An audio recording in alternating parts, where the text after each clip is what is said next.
नमस्कार, स्वागत है आपका। मेरा नाम है विपिन विभाग। हमारे साथ स्टूडियो में मौजूद हैं प्रोफेसर अरुणेश यादव। स्वागत है जी, बहुत बहुत धन्यवाद। अरुणेश जी, इटावा का मामला तूल पकड़ता जा रहा है। बहुत सारे यादव युवक थाने पर पहुंचे हैं, घेराव हुआ है और पुलिस ने कार्रवाई करी है और बहुत लंबी चौड़ी गिरफ्तारियां हुई हैं और नए बच्चों का जीवन बर्बाद हो रहा है। क्या कहेंगे?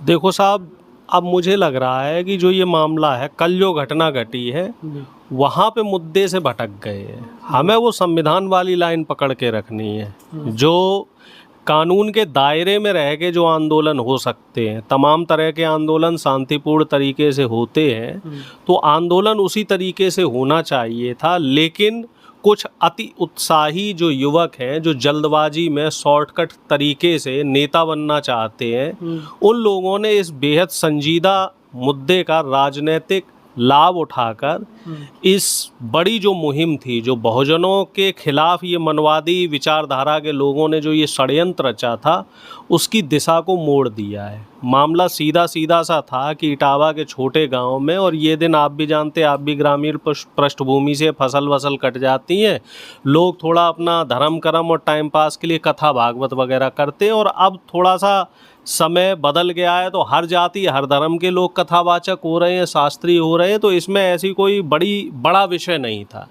लेकिन वो ब्राह्मण समाज के लोग, बल्कि मैं ब्राह्मण भी नहीं कहूँगा उनको मैं मनवादी विचारधारा या सामंतवादी विचारधारा को लोग कहूँगा, जिनके अंदर अहंकार है कि हम ही श्रेष्ठ हैं चूँकि हम उस पर्टिकुलर जाति से पैदा हुए। उन लोगों ने पंचायत करी और वो जाति विशेष जो यादव शास्त्री थे, उनके खिलाफ एक षड्यंत्र रचा, उनके साथ मारपीट हुई। बड़ी शर्मनाक घटना। बता तो ये भी रहे हैं कि उन्हें निर्वस्त्र किया, फिर नाक भी रगड़वाई। फिर बाद में जो ब्राह्मण समाज के वो जो लोग थे, उन लोगों ने अपनी परिवार की किसी महिला से वो मूत्र का वो क्या कहते हैं कि छिड़काव भी करवाया, जो कि बड़ा ही शर्मनाक है। हालांकि इस मामले में आगे बहुत सारी चीज़ें ऐसी निकल के आईं। बाद में फिर ये लोग झूठे आरोप भी लगाने लगे कि वो लोग छेड़छाड़ कर रहे थे, या फिर उनके जो आधार कार्ड हैं वो भी फर्जी थे। लेकिन तमाम बातों का अगर निचोड़ देखा जाए तो निचोड़ सिर्फ और सिर्फ एक है, और वो निचोड़ ये है कि अगर कोई जाति से यादव है, जाट है, गूजर है, माली है, कुशवाहा है, तो वो खेती किस नहीं करेगा? ठीक है, गाय भैंस पालेगा, ये उसका बिजनेस माना जाता है। कोई मोची है तो वो चमड़े का काम करेगा, कोई धोबी है तो वो कपड़े धोने का काम करेगा। तो इस तरीके से जब जातियों के हिसाब से कर्म को आपने धंधा या बिजनेस बता रखा है, तो जब कोई भी व्यक्ति अगर कथावाचन करता है या भगवान का भजन करता है, तो वो भी एक बिजनेस हुआ। लेकिन ये जो मनवादी विचारधारा के लोग हैं, इन लोगों ने उसे बिजनेस ना बना के उसी को धर्म बना दिया। जबकि धर्म क्या होना चाहिए? मानवता, लोगों की सेवा करना, जरूरतमंदों की मदद करना, यही धर्म है ना। हमारे धर्म शास्त्रों में लिखा हुआ है, भगवत गीता में भी लिखा हुआ है कि मानवता से बड़ा कोई धर्म नहीं है। तो क्या ये जो लोग, सो कॉल्ड लोग, जो अपने आप को जातीय रूप से श्रेष्ठ कहते हैं, तो क्या इस तरह की जो इन्होंने हिमाकत और हरकत करी है, तो क्या ये लोग श्रेष्ठ हो गए? क्या हमारा धर्म इस चीज़ की इजाज़त देता है? और इससे भी ज़्यादा शर्म की और दुर्भाग्यजनक बात ये है कि तमाम शंकराचार्य लोग ये कह रहे हैं कि उस गद्दी पे सिर्फ जाति विशेष के लोग ही बैठ सकते हैं। भैया ऐसा क्यों? 75 साल हो गए देश में संविधान लागू है। क्या जाति के हिसाब से व्यक्ति की योग्यता तय की जाएगी? क्या व्यक्ति जन्म से ही योग्य हो जाएगा? क्या कर्म की प्रधानता नहीं रही है? हम तो भाई भगवत गीता पढ़ने वाले लोग हैं, और हमने तो ये माना है, लेकिन ब्राह्मण तो कर्म से लेकिन ब्राह्मण तो ये कह रहे हैं कि आखिर यादव को जरूरत ही क्या थी? ये नया बिजनेस ढूंढने की जरूरत ही क्या थी? ये तो ब्राह्मणों का काम है, ब्राह्मण ही कथा करते आए हैं और कर रहे हैं, तो उन्हें ये नया काम क्या सूझा? भाई अब हमें एक बात ये बताई जाए कि देश में अब मनुस्मृति स्मृति चल रही है कि देश में संविधान चल रहा है। संविधान सबको बराबरी का अधिकार देता है, और ये बाबा साहब, फुले साहब और मान्यवर कांसी राम और जो तमाम हमारे बहुजन नायक हुए, इनके तमाम संघर्ष और अथक प्रयास, इन्होंने अपनी पूरी ज़िंदगी लगा दी उसमें, तब जाके देश में बराबरी का अधिकार कहने को आया है अभी भी नहीं। इस तरह की घटनाएं आपको रोज मिलेंगी। कहीं किसी दलित की पिटाई सिर्फ इसलिए होगी कि वो कुर्सी पे बैठ गया, कहीं किसी दलित की पिटाई सिर्फ इसलिए होगी क्योंकि उसने किसी सवर्ण सो कॉल्ड सवर्ण क्लास के मटके से पानी पी लिया, कहीं किसी आदिवासी के ऊपर इसलिए मूत्र विसर्जन या पेशाब कर दिया जाएगा कि वो नीच जात का है, कहीं खेत में मजदूरी नहीं कर रहे हैं तो उनकी पिटाई कर दी जाएगी। तो इस तरह के जातीय दंभ को देखते हुए बहुत सारी घटनाएं हो रही हैं, और वो तब हो रही हैं जब देश में एक सशक्त सरकार है, सो कॉल्ड सशक्त सरकार है। प्रधानमंत्री कह रहे हैं हमने देश को जो है वो बना दिया है, क्या बोलते हैं, विश्वगुरु बना दिया है साहब। लेकिन ये विश्वगुरु किस दिशा में बने हैं? जातिवाद बढ़ाने में विश्वगुरु बने हैं, ऊंच नीच का भेदभाव बनाने में विश्वगुरु बने हैं। आज की तारीख में जो युवा है, हम जब पढ़ते थे तो हमें तो मालूम ही नहीं पड़ता था कि साहब कोई ऐसा जाति भेदभाव होता था। लेकिन अब जो छोटे छोटे बच्चे हैं, 10-10 साल के, 15-15 साल के, 8-8 साल के बच्चे हैं, वो जातीय भेदभाव कर रहे हैं कि भैया तुम ब्राह्मण हो, तुम मुसलमान हो, तुम यादव हो, तुम दलित हो। उनके अंदर ये भावना आ रही है। तो आखिर ये कैसे आ रही है? कहीं ना कहीं उसके जरिए दो हो सकते हैं। या तो हम लोग जो घर में बातचीत करते हैं तो वो इतनी ज़्यादा जातिवाद घर में फैल गया है, या फिर जो दूसरा माध्यम है मीडिया, सोशल मीडिया, उसमें इतना जातिवाद फैल गया है कि वो धीरे धीरे समाज में नफ़रत बढ़ती जा रही है।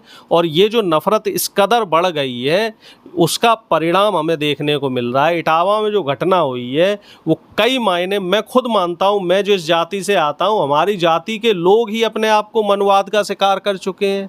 हमारी जाति के कई लोग मुझे पता नहीं क्या भीमटा बोलते रहते हैं कि तुम यदुवंशी नहीं हो, तुम यदुवंशी क्षत्रिय नहीं हो, यदुवंशी तो ये होते हैं और वो होते हैं, तुम संविधान की बात करते हो, तुम दलित शोषित वंचित समाज की बात करते हो, तुम्हें यादव कहने का अधिकार नहीं। मुझे कई गालियां पड़ रही, पिछले 3 दिनों से मुझे डेली कम से कम सैकड़ों लोग गालियां दे रहे हैं, और मेरे समाज के लोग ही दे रहे हैं। आप लोग इस वजह से गाली दे रहे हैं कि मैंने मनवाद को चोट पहुंचाने की बात कही कि ये मनवादी व्यवस्था है जो रह रह के यादवों को, जाटवों को, जाटों को, इससे पहले हनुमान बेनीवाल जी के लिए भी ऐसा ही हुआ था, तब हम लोग बोल रहे थे, ठीक है।